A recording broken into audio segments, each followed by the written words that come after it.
You're scrolling through Facebook and someone just posted that they love pineapple on pizza. Normal people keep scrolling, but then there's Derek from accounting who's already typing a 4-paragraph essay about why this person is destroying Italian culture. Derek argues about everything and scientists just figured out what's actually broken in his brain, and honestly, it's worse than you think. Before we dive in, quick question and be honest with yourself.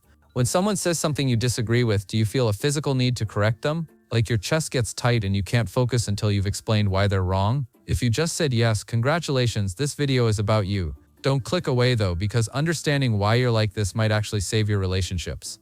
Let's start with the most disturbing finding. Researchers spent decades studying people who argue about everything, and they discovered it's not a choice. Back in 1982, communication scientists Infante and Rancer defined argumentativeness as a stable trait, meaning you're born with the wiring that makes you need to attack whatever position someone else takes. This isn't about having opinions, it's about your brain physically requiring you to oppose people. Think about that. The person in your life who turns every dinner into a debate isn't choosing to be difficult. Their personality is literally structured around conflict. Here's where it gets personal. Pull out your phone right now and count how many arguments you've had this week. Not discussions, actual arguments where voices got raised or someone walked away annoyed. If that number is above 3, you might want to keep watching, because the National Institutes of Health published research showing that chronically argumentative people score high on 3 specific traits. They're more competitive than average, they show elevated aggression even in calm settings, and here's the kicker, they actively avoid cooperative strategies when solving problems. Your brain sees cooperation as weakness and conflict as strength, which means you're walking around with caveman wiring in a modern world. The Big 5 personality test measures 5 major traits, and the one that predicts whether you'll argue about everything is called agreeableness. People who score low on agreeableness show up as angry, hostile, egotistical, condescending, and deeply skeptical of everyone around them. But here's what nobody tells you. Research from 2006 linked low agreeableness to the dark triad, which is the psychology term for Machiavellianism, narcissism, and psychopathy. So when your sister argues about what temperature to set the thermostat at and won't let it go for 3 hours, she's exhibiting the same personality markers as actual psychopaths. Sleep well with that information. Now let's talk about why some families produce more arguers than others, and this is where you might want to blame your parents. Studies show that later-born children become contrarians way more often than firstborns. If you've got an older sibling who became the perfect student and rule follower, your brain automatically carved out the rebel role as your identity. You're not arguing because you care about the topic, you're arguing because that's who you became in your family structure. But wait, there's another factor that makes this worse. Research proves that smarter people feel less pressure to conform to social expectations. So if you're intelligent and a later-born child, you're basically engineered to be insufferable. The University of Queensland found that people with strong moral convictions about their beliefs risk expressing unpopular opinions without hesitation, and that certainty becomes armor that lets them broadcast opposition constantly. Scientists just separated 2 types of difficult people, and you need to know which one you're dealing with. A 2024 study published in Personality and Social Psychology Bulletin distinguished mavericks from contrarians. Mavericks are independent thinkers who people admire as leaders. Contrarians are defiant people who others find creative but annoying. The research linked contrarianism directly to narcissism and lower life satisfaction, meaning the person arguing with you about whether hot dogs are sandwiches is statistically less happy than people who just let it go. They're not winning, they're suffering, and they're making you suffer with them. Let's get into narcissism, because this explains so much about the arguers in your life. Narcissism has 2 dimensions, grandiosity and vulnerability, and people high on the vulnerability scale are argumentative, bitter, and self-protective as core traits. Narcissists operate with one dominant motive that drowns out everything else, and that motive is status. They don't want connection, they don't want truth, they want to feel superior to you. Research shows they orient all their behaviors toward winning and show almost zero tendency to avoid actions that might blow up in their faces. Translation: they'll burn a friendship to the ground just to prove they knew the right year a movie came out. What makes arguing with narcissists extra frustrating is their self-awareness, or complete lack of it. Studies confirm that people with narcissistic traits have limited ability to understand themselves and almost no ability to attune to what others are feeling. They genuinely don't understand why their behavior bothers you. In their mind, they're just being right and you're being overly sensitive. They can't see what they're doing because their brain literally lacks the wiring to perceive it. Psychology expert Abby Medcalf identified 5 hidden reasons people pick fights in 2024, and every single one reveals deep psychological damage. First is self-sabotage. Some people feel so uncomfortable when life is going well that they create chaos to feel in control again. They're literally addicted to drama and will manufacture conflict when things get too peaceful. Second is attention-seeking. Just like a toddler who'd rather get yelled at than ignored, some adults pick fights because negative attention beats no attention. Third is self-fulfilling prophecy. People who believe deep down that they're unlovable will pick fights, watch you pull away, and then tell themselves, "See, I knew they'd abandon me." Fourth is discomfort with closeness. If emotional intimacy terrifies you, starting an argument creates instant distance and keeps you safe from vulnerability. Fifth is unresolved past trauma. When someone picks fights with one specific person repeatedly, they're not really mad about dishes in the sink, they're acting out pain from years ago that never got healed. Here's the part that should terrify you. Our brains are hardwired for this behavior because of evolution.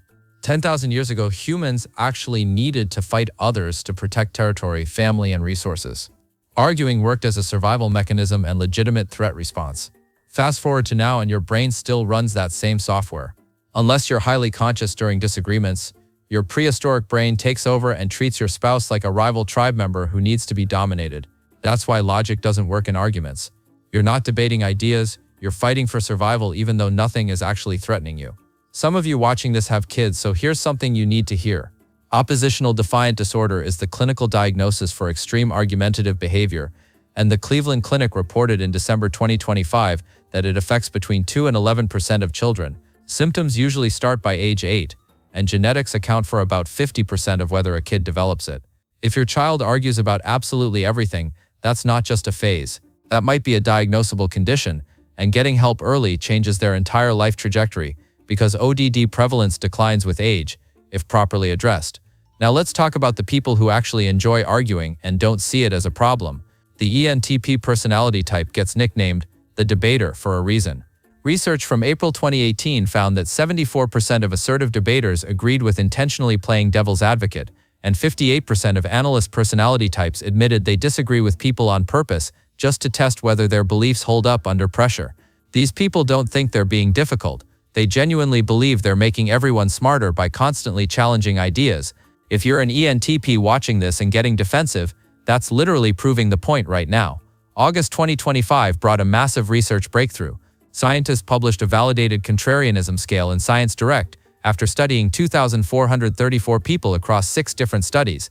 They created a 21-item test that measures exactly how contrarian you are and proved that contrarianism exists as a stable personality trait completely separate from just being unique or autonomous. You can now take a test and get a score that tells you whether you're genuinely contrarian or just someone with strong opinions. The difference matters because true contrarians oppose things reflexively, not thoughtfully. Your childhood shaped whether you argue about everything, and the data on this is brutal. A study in Frontiers in Psychology found that people who experienced adversity at home during childhood reported lower agreeableness as adults. Early trauma directly correlates with lower engagement in relationships and higher anger and aggression. But here's the twist. Research from December 2025 on family communication patterns revealed that growing up in conversation-heavy homes predicts more willingness to discuss sensitive topics as an adult, while high conformity without safety predicts anxiety and avoidance. If your family praised argument and debate, you probably became excellent at spotting flaws in logic, but terrible at saying "I don't know" or admitting uncertainty. Your family trained you to see everything as a battle. Psychology Today outlined 4 types of arguments in May 2025, and you've definitely experienced all of them. Perfect storm arguments happen when everyone's had a terrible day and someone's irritability hits a trigger point. These blow up fast like thunderstorms and disappear just as quickly. Unresolved problem arguments are the ones that loop forever because you're fighting about money, parenting, or sex, and neither person will compromise. These feel like staring contests where both sides would rather suffer than blink first.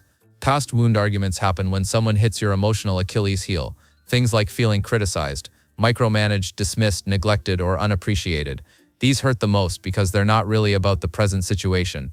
And individual temperament arguments are what happens when someone with a short fuse and a fight response needs almost zero provocation before a normal conversation explodes. December 2024 research identified 8 traits of overly argumentative people, and you should check yourself against this list honestly. First, they play devil's advocate excessively and turn it into a personality trait instead of an occasional tool. Second, they lack empathy and listen only to refute instead of listening to understand. Third, and this is the most important one, they have zero self-awareness. They don't realize their behavior impacts others, and they don't even think they're being argumentative. They believe they're engaging in healthy debate while everyone else is silently planning to stop inviting them to things. People who love to argue share 3 characteristics that show up so consistently it's almost funny. 1. The topic never matters because they'll oppose whatever you're saying regardless of content. 2. They believe they're always right and won't stop arguing until they win, even when they're objectively wrong and everyone knows it. 3. They see other people as the source of every argument and never recognize their own role in creating conflict. If someone in your life hits all 3 of these, just know that you can't win. Stop trying. But here's something that might surprise you. Not all arguing is toxic or pointless. Scholars defined productive argumentation in 1996 as a verbal and social activity of reason aimed at increasing or decreasing the acceptability of controversial standpoints. When both people actually care about discovering truth instead of just winning, argumentation becomes a powerful decision-making tool. There's even an educational approach called Argue With Me that was developed in 2016 specifically to teach students how to argue productively. It improves critical thinking, problem-solving, and collaborative decision-making. The difference between productive debate and toxic arguing comes down to whether you're trying to find truth or just dominate someone. Kimberly Rios, a psychologist at the University of Chicago, explained that people turn to minority opinions to build their sense of individual identity. Being contrarian becomes part of their self-concept, and that identity drives them to keep taking opposing positions. The behavior reinforces the identity drives more behavior, and the whole thing becomes a self-sustaining loop until being disagreeable defines who they are. Rita Mae Brown wrote something in her book Sudden Death that gets quoted constantly. Insanity is doing the same thing over and over again, but expecting different results. People who argue about everything keep using the same tactics, even though those tactics never get them what they want, which is being heard, respected, or proven right. The pattern continues because the arguing serves hidden psychological needs that have nothing to do with the actual topics being debated. So here's what we know after 40 years of research. Chronic arguers aren't just opinionated or passionate. Their behavior connects to measurable personality traits, childhood trauma, evolutionary brain wiring, narcissistic tendencies, and deep psychological needs that make constant conflict feel necessary. Some use arguments for control, others for attention, some for keeping people at a distance, and some because their family modeled this as normal communication. The person arguing with you isn't trying to reach truth. They're trying to meet emotional needs that argument temporarily satisfies, and they'll sacrifice the relationship to get that hit. Understanding why people love to argue doesn't make dealing with them easier, but it does explain why logic never works in these situations. You're not debating the actual topic, you're up against someone whose entire psychological structure requires them to oppose you. Their brain chemistry, childhood experiences, and personality traits have aligned to create a human argument machine, and nothing you say will change that because they're not listening to your words. They're feeding a need. Now here's the question you need to ask yourself, and this is important. How many of these traits did you recognize in yourself while watching this video? Because statistically, some of you are the Derek from accounting in someone else's life. You're the person they're complaining about. You're the one they avoid inviting to game night. And the hardest part, if you are that person, you probably still don't think you're the problem. That's literally trait number 3 on the list. Drop a comment right now. Are you the arguer or are you dealing with one? And be honest, because half of you are lying to yourselves about which category you're in. If you recognize someone specific while watching this, tag them. Let's start some arguments in the comments and prove everything this video just explained. And if you made it this far, you're either genuinely interested in psychology or you're hate watching because I described you too accurately. Either way, subscribe because we're diving into why some people can't take criticism next week, and you're definitely going to feel personally attacked by that one too.